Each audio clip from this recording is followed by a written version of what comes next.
Back on from the station ID. और ये song जो है वन चल रहा सेकेंड कॉल ले लूं। सोनी धरती आर एयर। हेलो हेलो जी। हाँ, वो जो गाना है ना तंग आ चुके हैं, फिल्म लाइट हाउस का है, आशा भोसले ने गाया। तंग आ चुके हैं जिंदगी से हम। हाँ, वो मूवी का नाम है लाइट हाउस और सिंगर है आशा भोसले। अच्छा, आशा भोसले के। बहुत बहुत शुक्रिया रेडियो बाजी ये इन्फॉर्मेशन देने का। ओके ओके, अल्लाह हाफिज।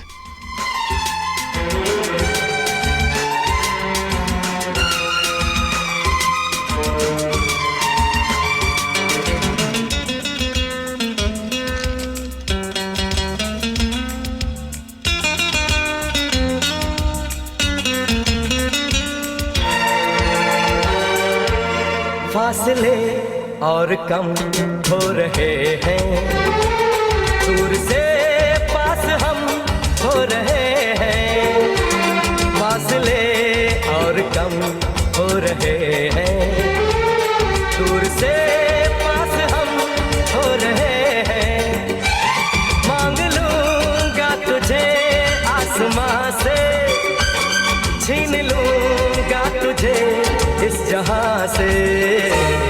तू हाँ कर या ना कर, तू हाँ कर या ना कर, तू है मेरी किरण, तू है मेरी किरण जादू। हाय, जालिम ने जरा सा भी तकल्लुफ न किया, हमने चाही जो इजाजत तो झट से इजाजत दे दी। तू हाँ कर या ना कर, तू हाँ कर या ना कर, तू है मेरी किरण, तू है मेरी किरण, तू है मेरी किरण, तू है मेरी किरण। जी, आज अभी 2 गाने हैं, फिर हमारे YouTube में कुछ सेक्शन वो रह जाएगा ब्लैंक।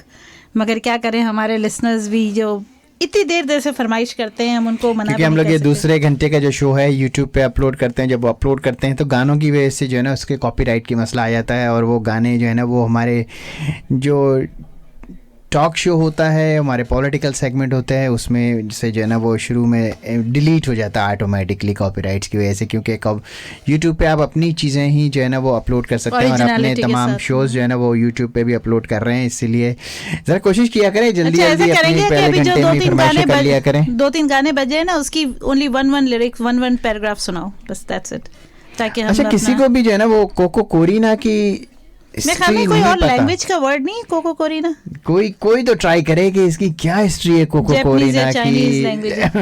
नहीं, ये चाइनीज है। उस जमाने में चाइनीज आए हुए तो उन्होंने कहा कोई गाना बना दो, तो उन्होंने वो जो है ना गाना बना दिया, कोको कोरीना कोको कोरीना।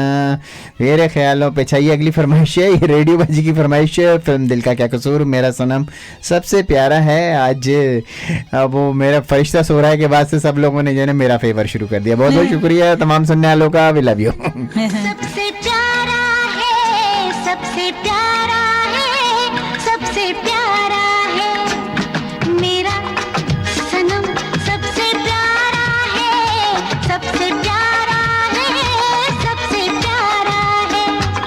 वो जान जिगर दिल हमारा है, सबसे प्यारा है, सबसे प्यारा है मेरा सनम सबसे प्यारा है, सबसे प्यारा है, सबसे प्यारा है। वो जान जिगर दिल हमारा है, सबसे प्यारा है, सबसे प्यारा है। खुदारा कोई हमें भी मुनाफिकत सिखा दो, रिश्ते निभा सके फिर हम भी महारत से।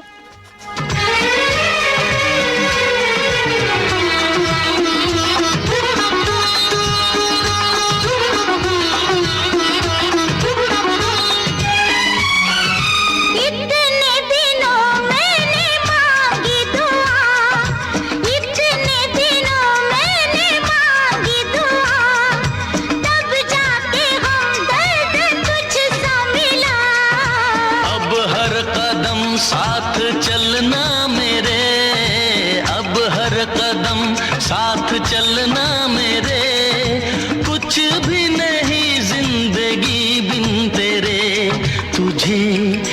नजर में उतारा है, सबसे प्यारा है, सबसे प्यारा है। मेरा सनम सबसे प्यारा है, सबसे प्यारा है, सबसे प्यारा है। वो जान जिगर। सोनी धरती और अनहर। क्या हाल है जी आपके? बस अल्लाह का शुक्र है। सोनी धरती और अनहर। अस्सलाम वालेकुम जी वालेकुम सलाम रुबीना। मैंने कहना था कि ये पहला पॉप सॉन्ग है जो अहमद रुश्दी ने गाया था 60 की दहाई में। अच्छा, पहला पॉप सॉन्ग है, ये जवाब है इसका? हाँ, वो तो बात आपकी ठीक है रुबीना जी, पहला पॉप सॉन्ग तो है, लेकिन ये कोको कोरिना का कोई मतलब है? कोई कोको कोरिना का मतलब है कि कोई नाम नहीं है, बेनाम। अच्छा, बेनाम। Very good, good try, good try. Thank you Rubina ji. जी सोनी धरती और अनहर। हेलो हेलो जी, क्या हाल है जी आपके? जी जी अल्लाह का शुक्र है, आप सुनाएं, आप कैसे हैं जी? अल्हम्दुलिल्लाह। वो हाई ब्लड प्रेशर वाले पेशेंट कैसे हैं आपके? क्या करें। अच्छा, आप गानों की जो फरमाइशें चलाते जाएं, सबका थोड़ा थोड़ा सुना दें ताकि किसी को गानों की फरमाइशें खत्म हो गई। मेरा सनम सबसे प्यारा है, हो गया। और वो मुश्ताक भाई का तो वो अगली वीक चला देंगे, इसलिए कि टाइम कम है। अच्छा, बाकी सब हो गए पूरे? ओके, चले जी।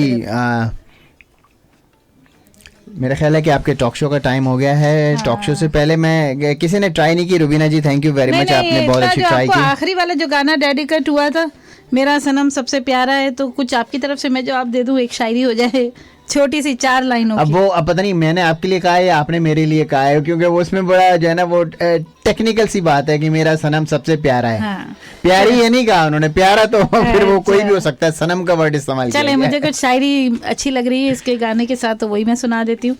उसकी खामोशियों से मुझे अब डर लगता है, उसकी खामोशियों से मुझे अब डर लगता है, दूर ना हो जाए वो अचानक क्यों मुझे ऐसा लगता है।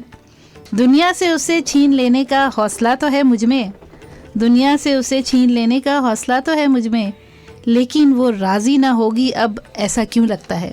चले, ओके। सोनी धरती और अनहर। हेलो। वालेकुम सलाम। वालेकुम सलाम।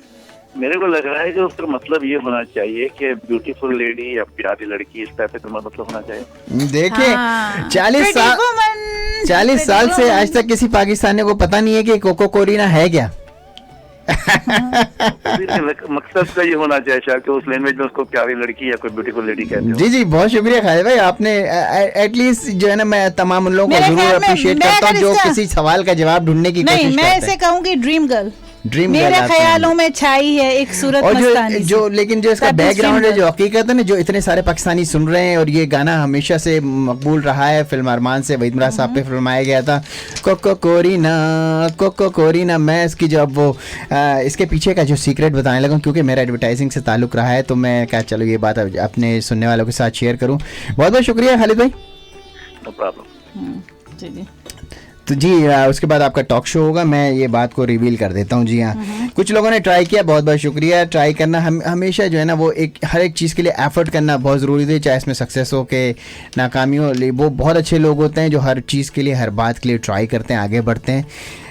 कोको कोरिना बेसिकली क्या है, बहुत फेम सॉन्ग, बहुत पॉपुलर सॉन्ग एक ज़माने का, वहीद मुराद साहब पे फिल्म आया, फिल्म अरमान में। इसके पीछे एक जो थीम था, जो आज तमाम सुनने वाले जो हैं वो पाकिस्तानी इस गाने की पॉपुलैरिटी से वाकिफ़ हैं, लेकिन ये कोको कोरिना से कोई वाकिफ़ नहीं है क्या कोई रैंडमली साउंड बनाया गया था। तो मैं आज आपको जो है ना बताता हूँ ये क्या था। एक्चुअली उस ज़माने में जो है ना, वो कोको कोला जो है ना, वो एक कैंपेन बना रहा था, और उन्होंने उस ज़माने के सबसे पॉपुलर हीरो थे वहीद मुराद साहब, उनको अप्रोच किया कि वो उनके कमर्शियल के लिए काम करें, कोको कोला के कमर्शियल के लिए काम करें, क्योंकि वहीद मुराद साहब उस ज़माने में बहुत ही एक्सट्रीमली पॉपुलर हीरो थे, और वो नहीं समझते थे कि किसी जो है ना वो कमर्शियल में काम करें, और उनकी पॉपुलैरिटी को वो समझते थे कि नुकसान पहुंचेगा किसी कमर्शियल में काम करने से। तो उन्होंने वो कोको कोला को उसकी कैंपेन करने से वहीद मुराद साहब ने मना कर दिया। तो उन्होंने इस फिल्म ये इस वक्त बन रही थी अरमान, उसके डायरेक्टर से जो है ना इन लोगों ने, कोको कोला ने जो है ना अप्रोच किया, और उनको बहुत अच्छा पैसा जो है ना ऑफ़र किया कि किसी तरह से वहीद मुराद साहब को आप राज़ी कर लें, हमारी इस कोक की कैंपेन में शामिल कर लें। तो उन्होंने भी बात की, वहीद मुराद साहब राज़ी नहीं हुए।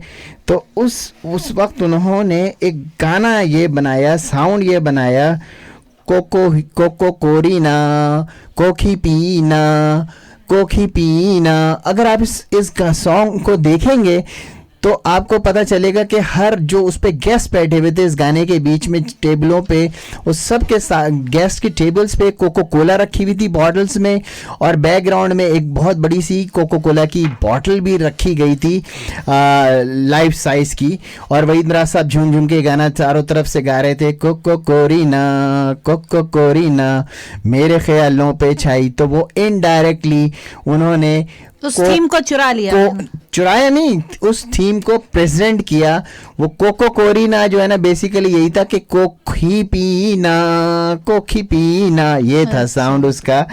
और ये इसका जो है ना बैकग्राउंड था, क्योंकि हमें एक ज़माने में जब मैं एडवर्टाइजिंग पढ़ रहा था तो ये चीज़ जो है ना वो टेस्ट केस में बताई गई थी कि कोको कोरीना है, कोकी पीना। इस तरह से अगर आप किसी को अप्रोच करते हैं, इनडायरेक्ट अप्रोच कहलाती है। और फिर कोक और पेप्सी की एक जंग चल पड़ी, और फिर उसके बाद कोक और पेप्सी की एक जंग में मैं आपको क्योंकि टॉक शो का टाइम हो गया, लेकिन एक और टेस्ट केस अपना बताऊं। मैं जब एडवर्टाइजिंग और मार्केटिंग में था तो उस ज़माने में कांच की बोतलें आया करती थी, आपको याद होगा। अगर आप 30 में चले आए, 30 ईयर्स, 20 ईयर्स में बैक में चले आए, तो कांच की बोतलें आया करती थी। तो सारी मार्केट जो थी ना कोको कोला के पास थी। तो पेप्सी ने पता है क्या स्ट्रेटेजी इख्तियार करी उनको बीट करने के लिए। जो 5 रुपए आप जो है ना रख के आया करते थे वो बॉटल के जो है ना उनके पास डिपॉजिट के तौर पे। तो पेप्सी ने ये किया कि जितनी कोक की बोतलें थी वो दुकानदारों के पास जब वापस आती थी कांच की बोतलें, तो वो वहाँ से 10 रुपये दे के, 5 की जगह 10 रुपये दे के, और वो सारी जो है ना वो बोतलें दुकान से कोक की उठवा ली। और कोक के पास बोतलों की शॉर्टेज हो गई, और उसके बदले में जो है ना वो पेप्सी उनको $10 देता रहा। और उसके बाद ये जो दोनों के लिए, कोक और पेप्सी के लिए जो बोतलें बनाया करते थे, रियाज बॉटलर्स वाले बनाते थे। फाइनली पेप्सी ने रियाज बॉटलर्स को भी खरीद लिया, और कोक के पास बोतलें ही नहीं रही वापस रिफिल करके भेजने के लिए मार्केट में। तो इस तरह से जो है ना उन्होंने उस जमाने में पेप्सी ने कोक को मार्केटिंग स्ट्रेटजी से पीछे छोड़ा। That was the theme about it. जी सोनी दत्ती और अनहर, मैं ख्याल है काफी देर से कोई ट्राई कर रहा था। सोनी दत्ती और अनहर, हेलो जी। वालेकुम सलाम जी। अशरफ भाई जी, मेरे ज़हन में ये आया था ख्याल कोको कोला का, लेकिन मैंने फोन मिलाया उससे पहले ही हमारे भाई ने बता दिया। अरे यार, इनको विन करा दें। मैंने फोन मिलाया और आपने फोन उठा लिया, लेकिन हेलो नहीं किया आपने। अच्छा हाँ, अच्छा। तो उसी की तरह एक और मेरी कमर्शियल करना चाहता हूँ अब इसी गाने के हिसाब से, बताऊँ? अच्छा, क्या बोले? वो बोलता है अली जबरा मिम जेर मी आमी नून जबर ना आमेनी ना अनमोली ना। अच्छा, क्या आपने जोड़ दिया है। वेरी गुड यार। आप तो जो है ना अनमोल ग्रुप ऑफ कंपनीज के जो है ना वो एडवर्टाइजिंग डायरेक्टर भी हो गए। अल्लाह करे आप अनमोल एयरलाइंस भी खोल लें। मुझे ख्याल में अभी PIA के बाद आप अनमोल एयरलाइंस खुलनी चाहिए। PIA तो फेल हो गई। मेरीलैंड में हमें खाना चाहिए ना। हाँ। तो फिर मेरे को एक जहाज लेना पड़ेगा, हाँ। और रेललाइन का, और वहाँ उसमें खाना रख के लाना पड़ेगा। हाँ, जी। अल्लाह आपकी रोजी में बरकत दे, और अल्लाह करे आप एयरलाइंस भी खोल लो। चलें, बहुत शुक्रिया इनको। सोनी दत्ती और अनहर, हेलो हेलो जी, हेलो बोले जल्दी। हेलो, आवाज नहीं आ रही। Hello hello hello. गाने सुनाने का टाइम नहीं है, और आप जो है ना वो इनके साथ हेलो हेलो करके टाइम जाया कर रही हैं। होता है, ऐसी आवाज भी कभी कभी नहीं आती। टॉक शो का टाइम हो गया जी सामीन, और टॉक शो के स्पॉन्सर है हमारे अवामी बाजार। अवामी बाजार ने हमारे हमेशा टॉक शो को स्पॉन्सर करते हैं। जी तो जी जी जी जी।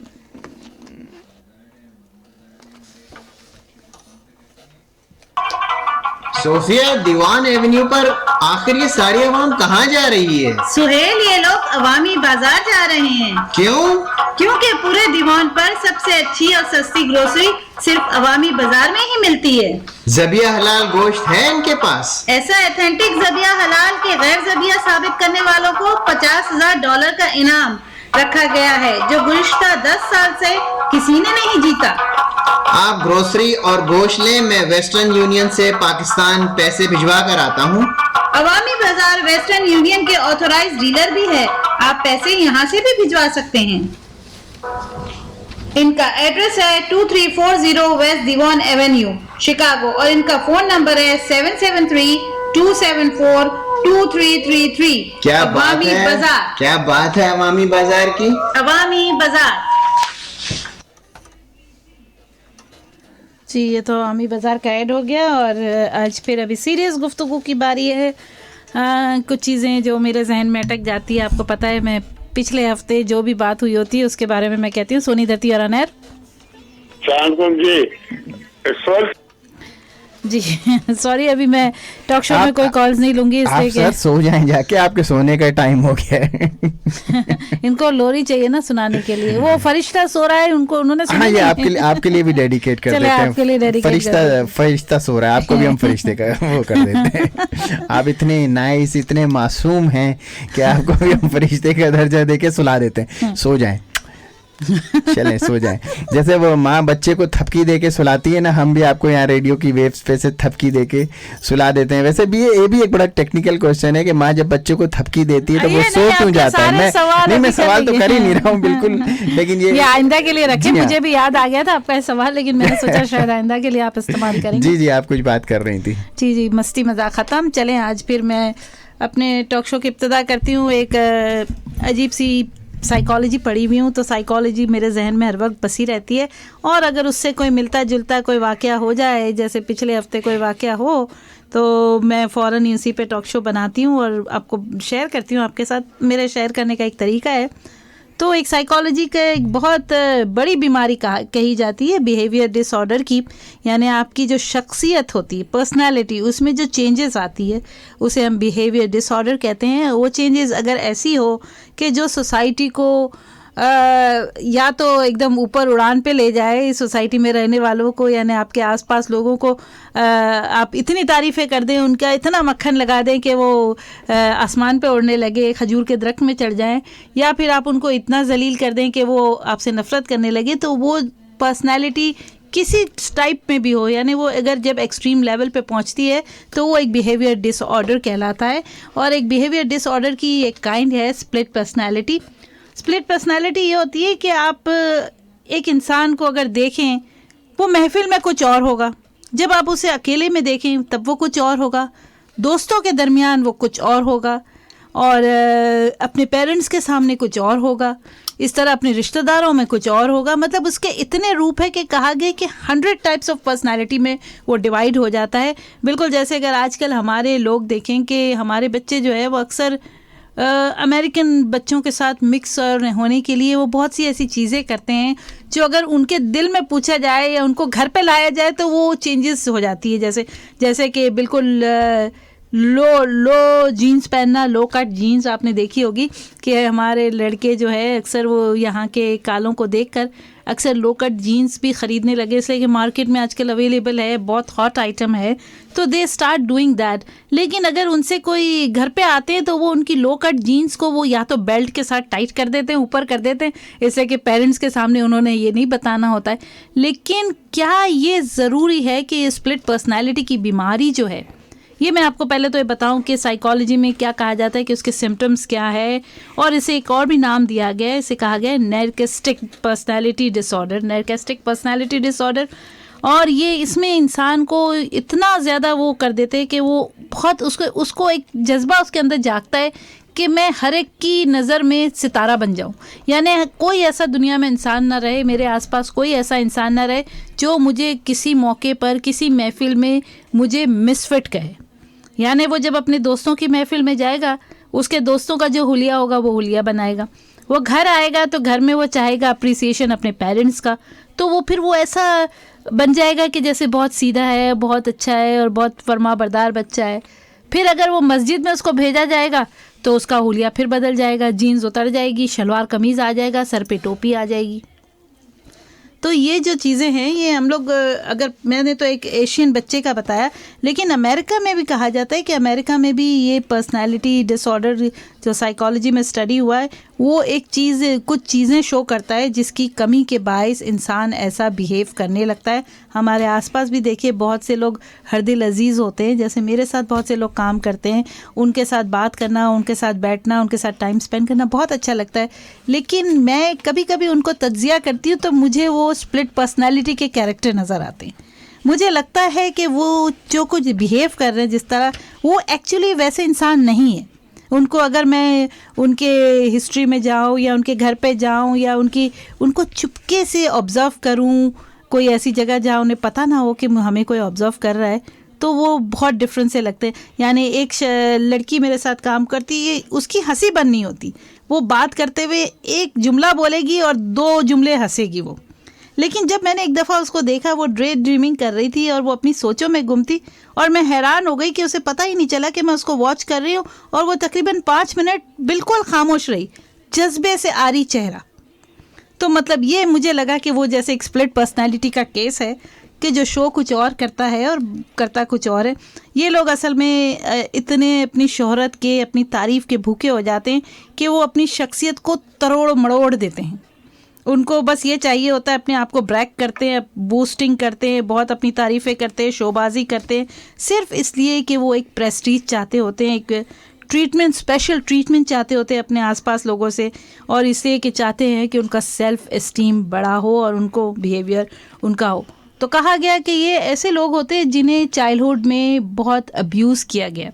यानी चाइल्डहुड में हमारे पेरेंट्स जो होते हैं वो इस बात के बहुत ज़्यादा रिस्पॉन्सिबल होते हैं कि हम बच्चों को किस तरह ट्रीट करते हैं। कुछ पेरेंट्स तो अपने बच्चों का सेल्फ कॉन्फिडेंस बढ़ाने के लिए उनकी बेजा तारीफ़ करते, यहाँ तक कि वो C और D ग्रेड भी लाते तो उनको कहते कोई बात नहीं, तुम्हारे बाद भी कोई होगा जो बच्चा फेल हो गया होगा। यानी वो हमेशा अपने बच्चों की तारीफ़ों में इतने पुल बांधते कि नहीं, हमारे बच्चे में कमी नहीं है, शायद उसकी टीचर ने उसे इग्नोर किया है या टीचर ने उसका करेक्शन पेपर नहीं किया। जैसे हमारे पाकिस्तान में देखा होगा, एग्ज़ाम में जब कोई कम नंबर आते तो हम लोग कैसे अपने बच्चों के साथ लड़ने पहुंच जाते, दोबारा से एग्ज़ाम पेपर चेक करो, दोबारा से चेक करो, इसलिए कि हम में ये पर्सनैलिटी, स्प्लिट पर्सनैलिटी का और ये सेल्फ़ एस्टीम की इतनी कमी है कि हम हमेशा समझते कि नहीं, हम अच्छे हैं, हमारे बच्चे अच्छे हैं, ज़रूर सामने वाले में कोई कमी होगी। और ये अमेरिका की मैं बात कर रही थी, अमेरिका में तो ऐसे बहुत से केसेस हैं, लेकिन उसके बावजूद आपको शॉकिंग न्यूज़ ये होगी कि जब मैं इसकी रिसर्च कर रही थी कि ये स्प्लिट पर्सनैलिटी के केसेस किस कंट्री में ज़्यादा हैं। कैन यू बिलीव कि जो चाइना के स्प्लिट केसेस पर्सनालिटी के अभी तक कैलकुलेशन हुई है, उनमें स्प्लिट पर्सनालिटी की केसेस है 58%। अमेरिका में स्प्लिट पर्सनालिटी के केसेस इज़ ओनली 29%। इसीलिए हम देखते हैं, हम कहते हैं कि अमेरिका के लोग जो है बड़े ऑनेस्ट है। हम उनके स्टेटमेंट को देखें, उनकी हर बात को देखें, उनकी ऑनेस्टी छलकती है, उनकी बातों से छलकती है कि वो हर चीज़ में दिखावा नहीं करते। उनके आप देखें, बड़े बड़े जो ओनर्स हैं, बड़े बड़े बिजनेसमैन हैं, मैं जब देखती हूँ कभी कभी वो जब एयरपोर्ट पे आते हैं फ्लाई करने के लिए, अपनी ट्रिप के लिए, sometime they are wearing just the slippers. पता नहीं चलता जब तक मैं उनका पासपोर्ट ना देखूँ या उनकी पैसेंजर की डिटेल्स में ना जाऊँ, मुझे तो ये पता नहीं चलता कि ओ ये तो इतनी बड़ी कंपनी का ओनर है। हालांकि जब मैंने कहा कि फेसबुक के ओनर भी आए थे, मार्क जो लड़का है, उसने इतना सिंपल सा जीन्स का शर्ट पहना हुआ था और शॉर्ट्स पहनी हुई थी कि एक लम्हे को अगर मैं उसे जानती ना होती या मैंने उसके चेहरे को ना देखा होता या फेसबुक पे उसकी फ़ोटोग्राफ्स नहीं देखे होते तो शायद मैं कभी नहीं पहचान पाती। और हैरत की बात यह है कि वो इतना सिंपल शख्स कि मैंने जब उससे कहा कि I need an autograph, I know you are the Facebook owner, तो उसने हंसते हुए कहा कि नहीं, ज़रूरी नहीं है, हो सकता है मेरे जैसा चेहरा उसका हो, ज़रूरी नहीं है कि मैं ही वो हूँ, तुम मिसअंडरस्टैंडिंग हुई है। और उसने मुझे ऑटोग्राफ भी नहीं दिया और रास्ते में ऐसे चला गया जैसे कि वो मेरी इस बात पे हंस रहा है कि मैंने उसको पहचान लिया है।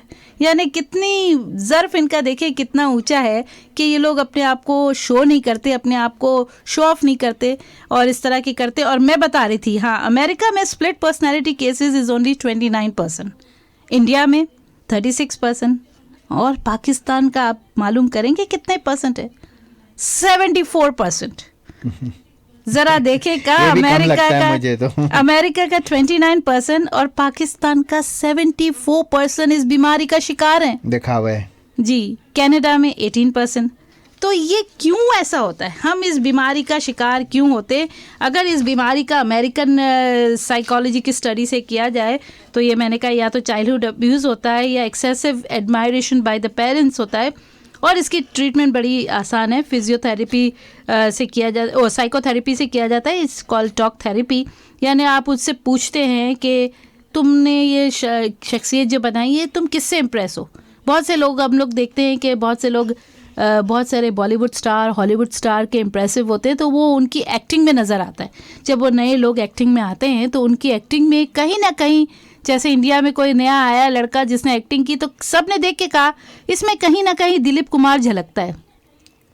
तो वो स्प्लिट पर्सनालिटी के होते, तो वो तो ठीक है जब तक, मतलब कोई आप अच्छी चीज़ के लिए स्प्लिट पर्सनालिटी करो तो ठीक है। लेकिन अगर आप अपनी स्प्लिट पर्सनालिटी को इस तरह डिवाइड कर रहे हैं कि आप चाहते हैं कि किसी पर आपका रोब पड़े और उसके लिए आप जुल्म कर रहे हैं या नाइंसाफ़ियाँ कर रहे हैं, या हमारे पॉलिटिशियन की मिसाल ले लें कि जो अपने पावर का गलत इस्तेमाल करते हैं, तो ये स्प्लिट पर्सनालिटी वाकई एक बीमारी की तरह होगी और जिसका इलाज बड़ा मुश्किल होगा कि जब तक आप खुद अपने आप को ना जान लें कि इस फैंटेसी से बाहर निकले कि आपका पावर चलता है और आप जो कुछ कर सकते हैं वो आप ही कर सकते हैं और कोई नहीं कर सकता। तो ये आपकी जो एहसास कमतरी है, जब तक आप उस पर काबू नहीं पाएंगे ना, आप वो नहीं करेंगे। लेकिन मुझे ये बताएं कि हम लोग क्यों, हमारा जो स्प्लिट पर्सनालिटी का रेट है, आप क्या समझते हैं कि पाकिस्तान में ये रेट इतना ज़्यादा क्यों है? क्यों है? इसलिए कि हमारी इसे अगर आप मैं इसे स्प्लिट पर्सनालिटी को उर्दू में ट्रांसलेट करूं तो इसे मुनाफिकत कहूँगी। बोलना कुछ और, करना कुछ और। हमारी मुनाफिकत जो है पाकिस्तान वालों की किससे शुरू होती है? इंडिया पाकिस्तान दोनों को मैं लूँगी। इंडिया का हो सकता है रेट सही नहीं बताया हो, इसलिए क्या आई बिलीव कि इंडिया में भी सोहेल आपका क्या ख्याल है, इंडियन और पाकिस्तानी दोनों स्ट्रेट फॉरवर्ड नहीं होते या दोनों का रेट कम ज़्यादा होता है, या क्या आपका क्या ख्याल है? हाँ, छोड़ने में तो दोनों माहिर होते हैं, लेकिन अगर दोनों को कंपेयर करूं तो मेरा ख्याल है कि पाकिस्तान ज़्यादा पाकिस्तानी छोड़ू होते हैं। According to the research India में 36% है और पाकिस्तान में 74%। बिल्कुल। तो ये हमारी जो मुनाफिकत शुरू होती है वो हमारे लिबास से शुरू होती है। मैंने कहा ना, यहाँ हमारे बच्चे लो कट जीन्स पहनेंगे इसलिए कि वो लिबास से मुनाफिकत शुरू हुई। और ये मुनाफिकत सिर्फ लिबास तक ही महदूद नहीं रहती, ये हमारी सोचों को भी बहरूप बना देती है। और इस तरह की एक मिसाल अगर आप दूं कि चलें कोई घर में आया, हम सो रहे हैं, हम अचानक उठ के आए। आई बिलीव आप जब अचानक कोई नॉक करेगा दरवाज़ा तो सबसे पहले आप भागेंगे कि अगर आपने नाइटी पहना है तो आप सोचेंगे चले दुपट्टा ही ओढ़ लूँ मैं।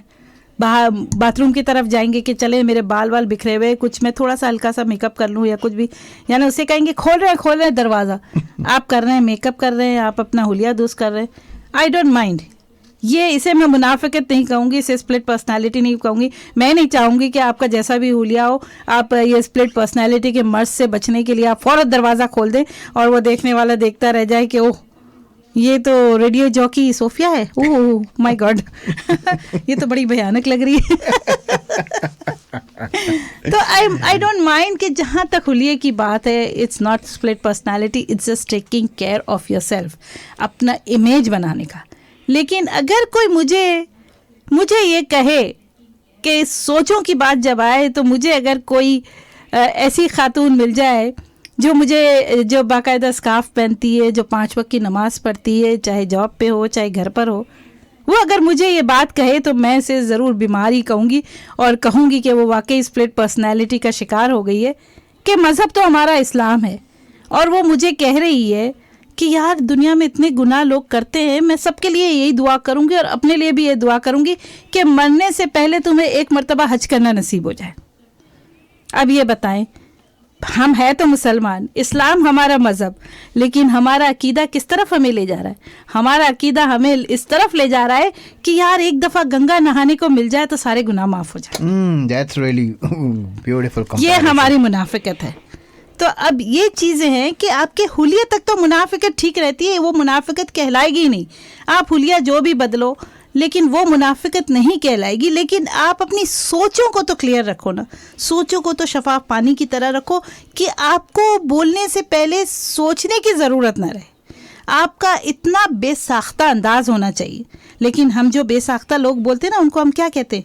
यार ये तो बेवकूफ़ है, यार ये तो नासमझ है, ये तो बेअक्ल है, हर बात बता देते, कुछ सोचे समझे बगैर बोलता है। That's right. लेकिन जिन बातों में हमें सोच के समझ के बोलना चाहिए, उनमें तो हम सोचते समझते नहीं हैं। आप कह दे किसी को गालियां देकर आओ, किसी को थप्पड़ मार के आओ, उसमें तो हम सोचते नहीं हैं।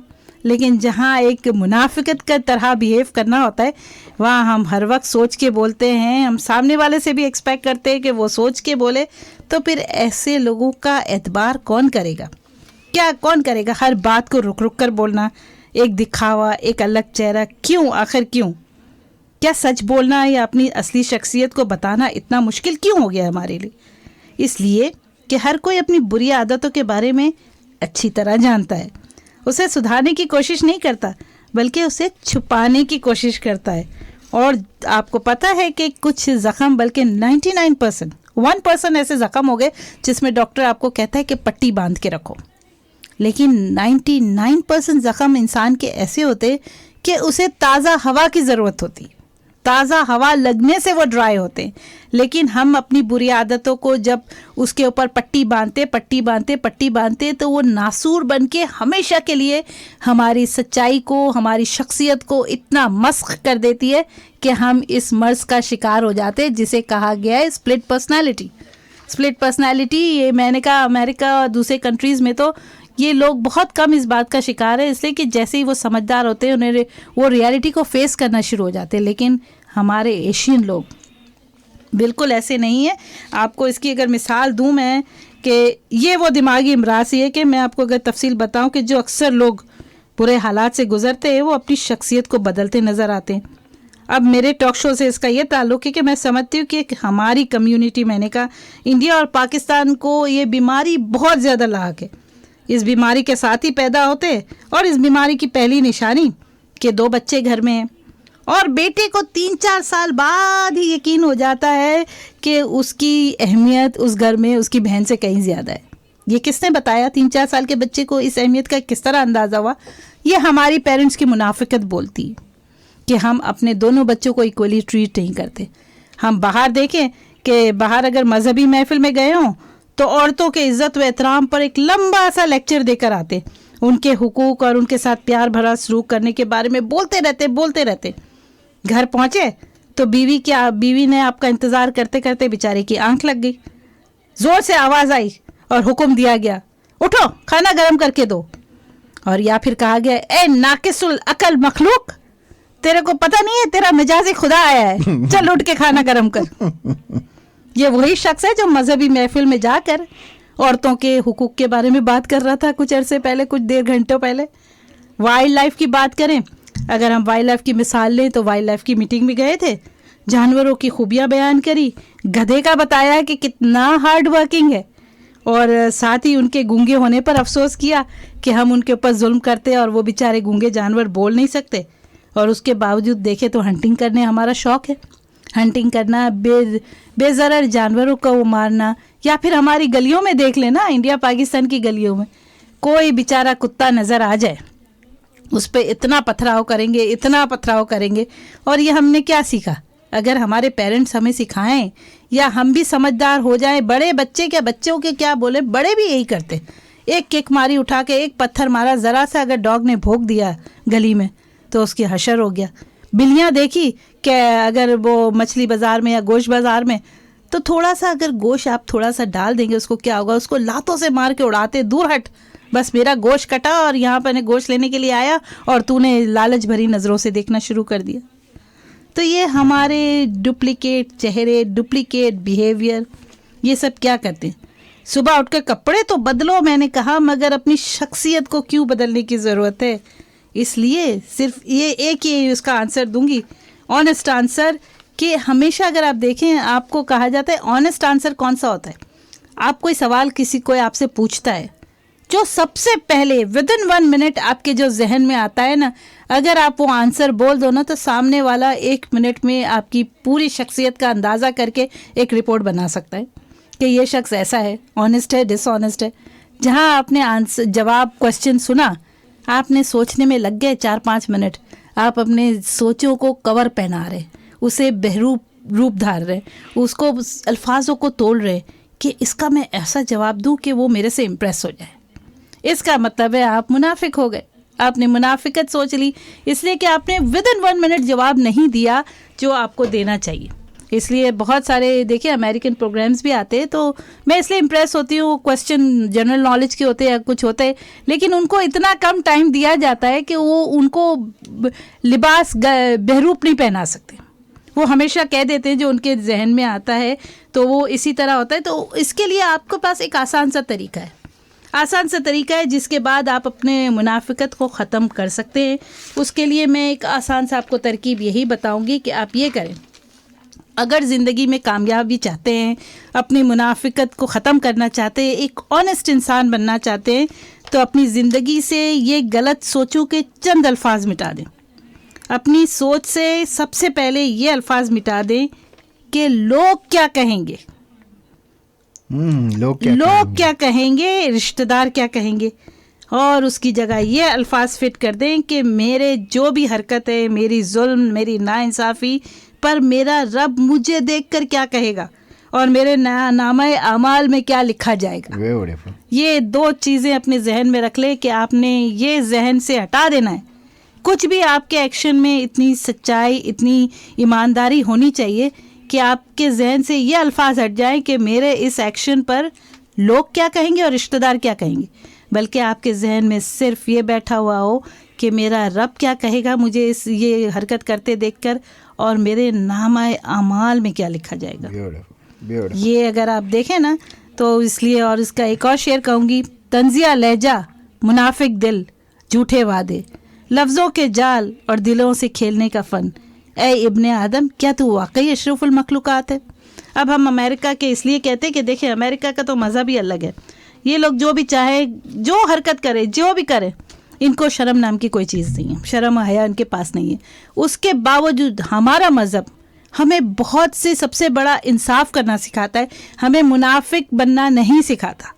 तो हमारे पास इतनी कीमती चीज़ है, यानी हमारा मज़हब इस्लाम, जो हर मौके पे हमें गाइड करता है, इंसाफ करो, सच बोलो, झूठ नहीं बोलो, अपने रिश्तेदारों के लिए, अपने भाई के लिए भी वही चीज़ पसंद करो जो तुम अपने लिए करते हो। तो फिर ऐसा क्यों होता है कि जब हम फ़कीरों को खाना बनाने के लिए देग बनाते हैं तो हम उसमें पैसों का हिसाब किताब करते हैं, लेकिन जब हम अपने फैमिली के साथ डिनर पर जा रहे होते और बाहर कोई बड़े से रेस्टोरेंट में बैठे होते तो हमें एक लम्हे को उस बिल को देखकर ये ख्याल नहीं आता कि इतने बिल में तो 4 देगे बन जाती जो हम पूरी अपनी फैमिली को लेके खाने पे निकले। हम तो 15-20 लोग हैं, लेकिन इसमें 4 देगे बन जाती और 15-20 की जगह 1000 लोग खा लेते। नहीं, तो यही तो मुनाफिकत है ना कि हम तो अपने लिए वो पसंद करते जो हम अपने भाई के लिए नहीं करते। तो ये सब चीज़ें हमारा मज़हब सिखाता है। आप इसे मज़हब को अगर अपने हाथ में बांध के रखें, अपने जहनों में बांध के रखें ना, तो ये जो अमेरिकन बीमारी है ना, जिसे अमेरिकन ज़्यादा कहा जाता है कि इसे बिहेवियर डिसऑर्डर कहा गया और इसे नैरकिस्टिक कहा गया और इसे स्प्लिट पर्सनालिटी कहा गया, इसमें अमेरिकन ज़्यादा शिकार होने चाहिए, हम लोग नहीं होने चाहिए। इससे कि हमारे पास मज़हब की डोर है, लेकिन हमने तो मज़हब की डोर को तो भूल गए। हम मुनाफिकत के अलावा कुछ भी नहीं रह गए। किसी से कोई बात करो, किसी से कोई बात पूछो, उसका जवाब सुन के दिल को तसल्ली नहीं होती। दिल को तसल्ली इसलिए नहीं होती कि कहीं ना कहीं उसमें सच्चाई की कमी नज़र आती है। किसी से कोई मशवरा कर लो, बचपन का दोस्त है, आपका अच्छा दोस्त है, लेकिन अगर आपको इसे मुश्किल वक्त में कोई मशवरा लेंगे ना, तो वो आपको मशवरे में ये नज़र आएगा कि इंस्टेड वो 2 लोगों को मिलाने के, वो उन लोगों में से होता है जो लड़ाने की ज़्यादा कोशिश करता है। तो क्यों हम ये बेमकसद चीज़ें ऐसी करते हैं? क्यों हम अपने आप को स्प्लिट पर्सनालिटी का शिकार बनाते? एक सादा सी ज़िंदगी गुजारे। एक लम्हे में आपका दोस्त अगर आपसे कोई मशवरा मांग रहा है, 1 मिनट में जो आपके जहन में उसका प्रॉब्लम सुन के जो जवाब आता है वही देना सीखें। हर बात में सोचने, उसको बहरूप पहनाने की और ये सोचना कि ऐसा कोई जवाब दूँ जिससे सामने वाला मेरे से इम्प्रेस हो जाए, सामने वाला मेरी तारीफ़ करे, ये सब चीज़ें सोचकर जब हम मुनाफिकत करते हैं ना, तो हमेशा हमारे फैसले गलत होते हैं, वो सही नहीं होते। इसलिए कि सही तो वो है जो दिल से निकलता है, सही तो वो है जो आपकी रूह बोलती है। उसमें आपको सोचने की ज़रूरत नहीं, आप अपनी शख्सियत का सही लिबादा किसी को भी बता सकते हैं अगर आप उससे 1 मिनट बात करें, वो आपसे कोई सवाल करे और आप सोचे बगैर जवाब दें। अगर किसी साइकोलॉजिस्ट के पास जाए और आपने 1 मिनट भी सोचे बगैर जवाब दे दिया, उससे कुछ पूछा, वो फ़ौरन बता देगा कि आपकी शख्सियत किस किस्म की। उसे फिर हिप्नोटाइज़ करने की ज़रूरत नहीं पड़ेगी, उसे आपको पास्ट में ले जाने की ज़रूरत नहीं पड़ेगी। वो उस कंडीशन को देखकर आपके सवालों के जवाबात सुनकर वो बता सकेगा कि आप किस किस्म के इंसान हैं, आप एक अच्छे इंसान हैं, बुरे इंसान हैं, झूठे इंसान हैं, लायर हैं, ऑनेस्ट इंसान हैं, कैसे हैं। तो मैं ये कहती हूँ कि आपकी शख्सियत ऐसी होनी चाहिए कि लोग ये कहें कि भाई ये शख्स ऐसा है कि जिसके हुलिये के बाद हुलिये पे मैं नहीं जाता। अगर इसने गरीबाना लिबास पहना है, फ़कीराना लिबास पहना है, लेकिन मैं जानता हूँ कि इसका दिल अच्छा है, या उसके लिबास को देख के मैं इम्प्रेस नहीं होता कि उसने बहुत शानदार लिबास पहना है तो मैं उससे इम्प्रेस हो जाऊँ, इससे कि मैं उसको जानता हूँ वो लिबास तो दिखावा है, उसके अंदर तो एक जालिम जाबिर इंसान है जो हुकूमत कर रहा है, जो भी है।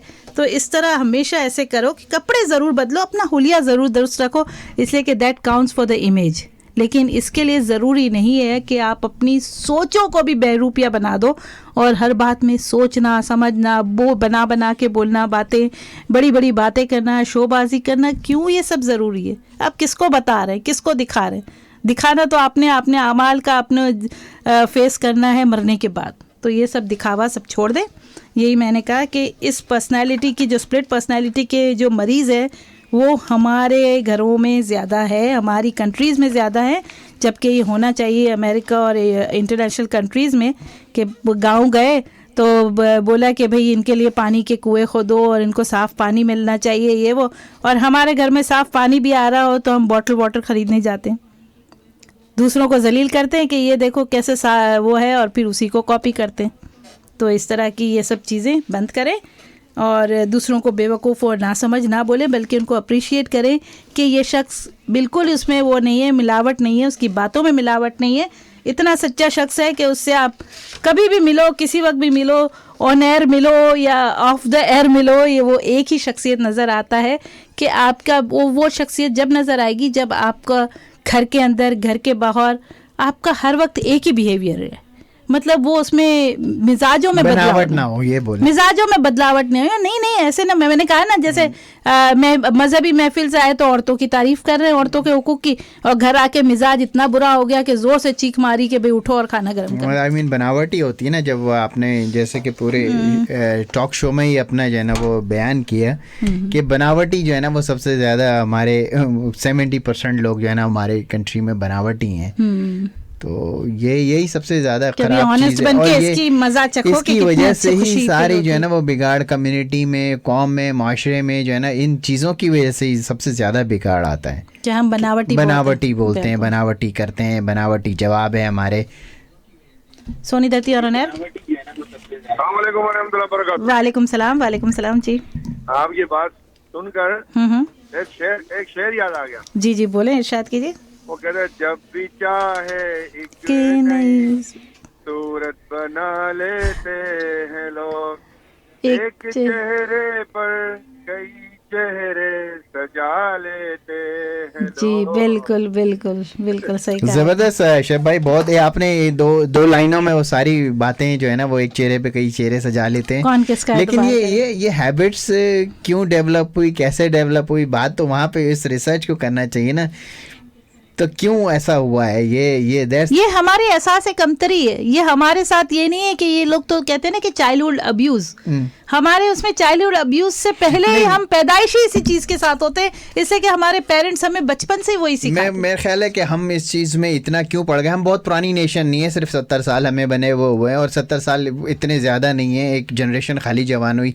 मेरे को जो उसकी बेसिक रीजंस नजर आती है ना, बेसिकली हम लोग तो एक क्योंकि इंडिया से अलग हुए एक कौम बने, गरीब सी कौम बने। बुजुर्ग भी बताते हैं कि जी हम लोग जो है ना वो जब काम करते थे तो वो पिन की जगह कांटा लगाया करते थे। मतलब बेसिक से हमने अपनी जो है ना स्टार्ट ली। फिर उसके बाद 70s का दौर आया, लोग सऊदी अरब जाने शुरू हुए, कुछ थोड़ा सा सऊदी अरब से रियाल आने शुरू हुए, पैसे हुए तो एक घर में एक जो है ना पूरे मोहल्ले में एक घर बहुत अमीर हो गया। उसके बाद टीवी भी आ गया, डेक भी आ गया, ठंडा करने की मशीन भी आ गई और फ्रिज भी आ गया।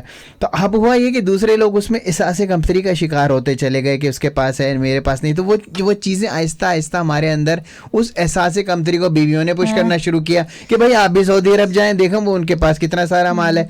अब फिर होना ये शुरू हुआ मतलब हम चाहते हैं कि हमारे से कोई इम्प्रेस हो जाए। बात वही है ना, इम्प्रेशन का हमने मतलब सिर्फ यही ले लिया कि हमारे पास सारी चीज़ें हों, दौलत हो, ठंडा करने की मशीन हो, टीवी हो, तभी कोई दूसरा हम पे इम्प्रेस होगा।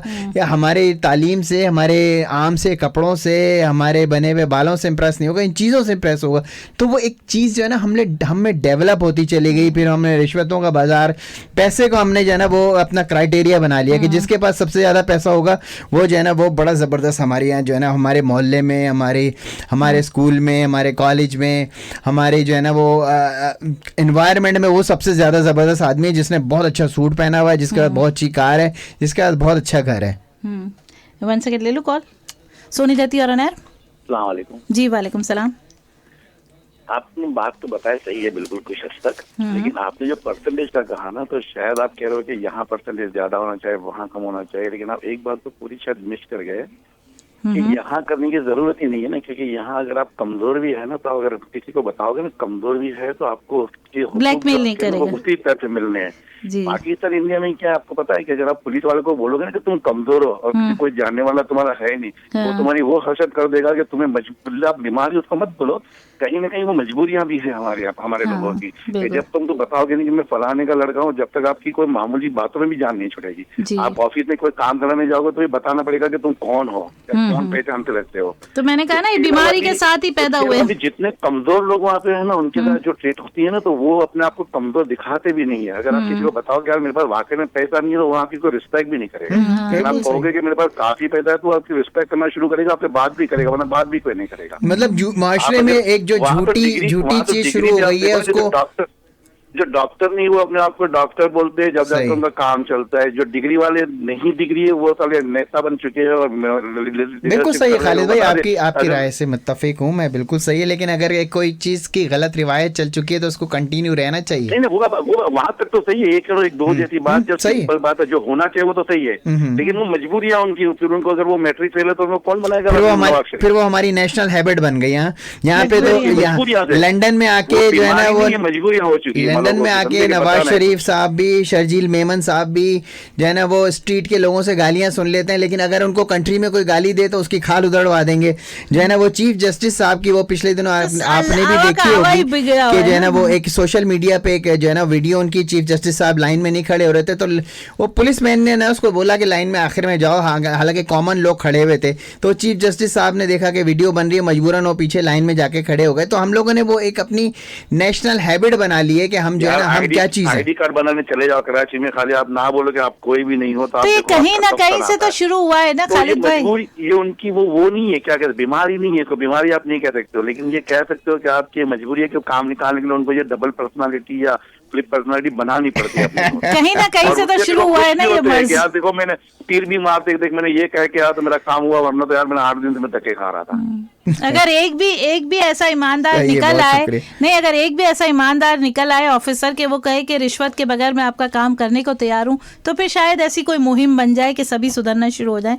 लेकिन हम ऐसी कोई मुहिम तो बनाते नहीं है। आपके पास 10 मिनट रह गए सिर्फ, और हम जो है ना वो जी नहीं लॉजिक बना लेते हैं, उसकी रीज़न बना लेते हैं और वो रीज़न को कंटिन्यू करते हैं। जैसे मैंने बहरहाल वो 70 से एग्जांपल दी कि ये चीज़ें हम लोगों में डेवलप होनी क्यों शुरू हुई, और अब जो है ना वो हमारी आदत बन गई है। नहीं मैंने तरीका बताया, 2 जुमले अपनी ज़िंदगी से निकाल दे कि लोग क्या कहेंगे और रिश्तेदार क्या कहेंगे, और बस।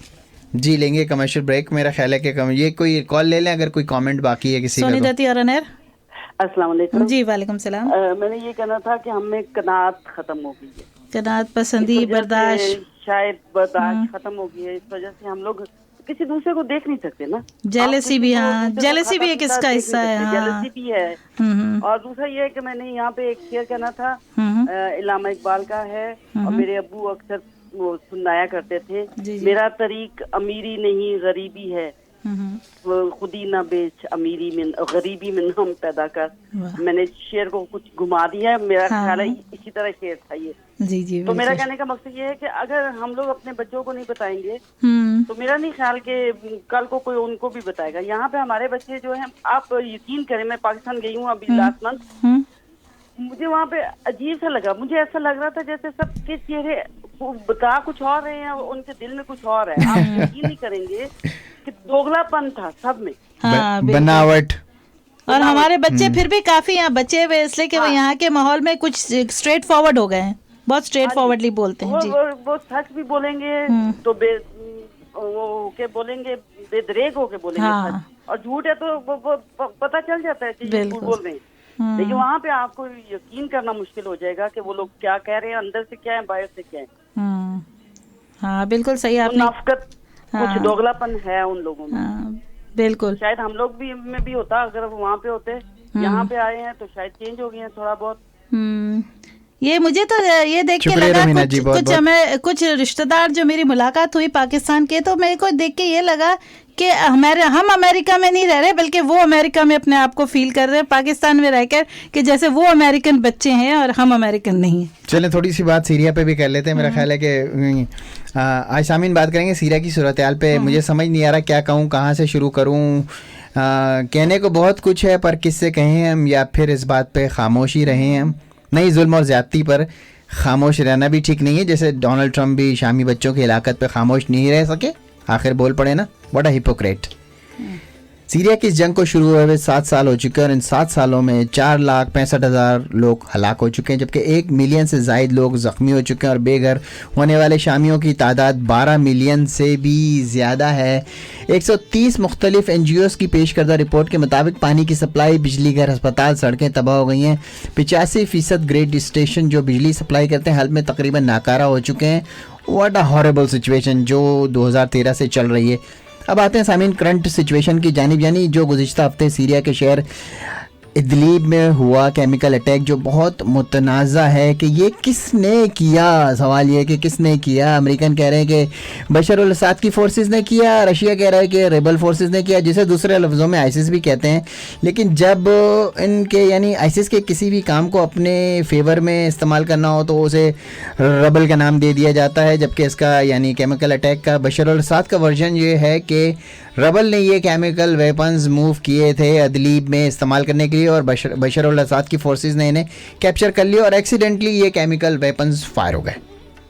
अब ये केमिकल या ये वेपन्स एक्सीडेंटली फायर हुए, किसी ने इस्तेमाल किए, मगर अमेरिका को एक बहाना हाथ लग गया सीरिया पर हमला करने का। और मुझे ये एक्सीडेंटली यूँ नहीं लगता है कि इसकी टाइमिंग बहुत अच्छी है। यानी अमेरिका के secretary of state Rex Tillerson जो रशिया के दौरे पर हैं, उस वक्त जब ये वाक़या पेश आया, जो है रेक्स टिलरसन साहब जो है ना वो रशिया में थे।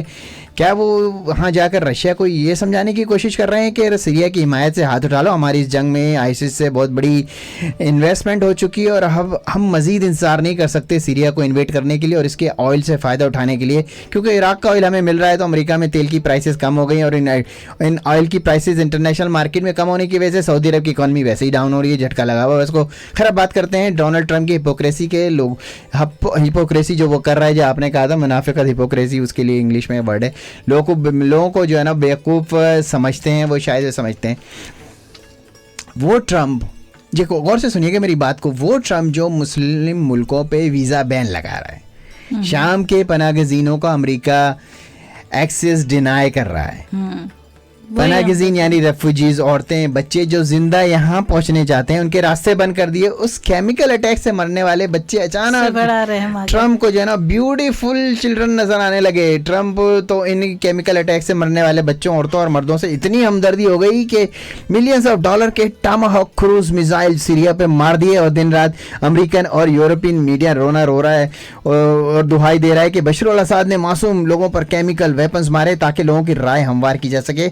सीरिया पर हमला करने के लिए। और यहाँ के लोग भी ऐसे बेवकूफ़ जो बोलो से सही समझ लेते हैं, बेवकूफ़ कहूँ या पता नहीं वो मासूमियत कहूँ या जो हिपोक्रेसी नहीं है वो कहूँ, कि एक आदमी इंटरव्यू में कहता है कि मैं जो है ना वो डेमोक्रेट हूँ, मुझे ट्रंप पसंद नहीं है, मगर मासूम बच्चों पर केमिकल अटैक के जवाब में ट्रंप ने सीरिया पे सही हमला किया, मैं उसकी फेवर करता हूँ। वाह रे मासूमियत या बेवकूफ़ी।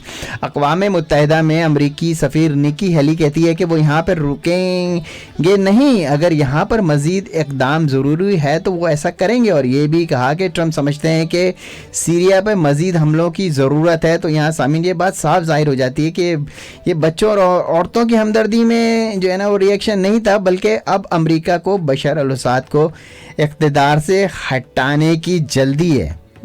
लेकिन मेरा ख्याल है ये काम इतना आसान नहीं है। भले अमेरिका दुनिया की सबसे पावरफुल आर्मी ही सही, लेकिन बशर अल असद की बैकिंग भी रूस, चीन और ईरान कर रहे हैं ताकि अमेरिका यहाँ इराक़ की तरह अकेला काबिज़ ना हो सके। रूस की नज़र शाम की बंदरगाह तरतूस पर है, जो ऑफ कोर्स गर्म पानी की बंदरगाह है, जो वो पहले अफ़गानिस्तान के ज़रिए गवादर तक पहुंचना चाह रहा था, वो वहाँ उसके वो ख्वाहिश पूरी नहीं हो सकी, तो उसने कहा चलो यार ये तरतूस की बंदरगाह ही हमारी मिल जाएगी। और चीन और ईरान के भी अपने मफादात हैं, अगर मिल बांट के खाने में कोई मुआहदा हो जाता है तो फिर असद गया काम से, और अगर मुआहदा नहीं हो पाता तो फिर बनेगा सीरिया तीसरी आलमी जंग का मैदान। हदीस के मुताबिक जब फितनों का दौर आएगा तो ईमान शाम में होगा। और एक हदीस में रसूल अल्लाह सल्लल्लाहु अलैहि वसल्लम ने फरमाया, अगर शाम में फसाद बर्पा हो गया तो तुम्हारे अंदर कोई खैर बाकी नहीं रहेगी। क्या इन अहदीस के सही होने का वक्त आ गया? क्या तीसरी जंग का फितना शाम से उठने वाला है सामीन? क्या रूस, ईरान और चीन जानबूझकर अमेरिका को सीरिया में फंसाने की कोशिश कर रहे हैं इस ग्रेट एम्पायर को गिराने के लिए? क्या अभी मज़ीद केमिकल अटैक हो सीरिया में होंगे? लोगों की जो है ना वो राय को हमवार करने के लिए हाँ मैं कहता हूँ ज़रूर होंगे।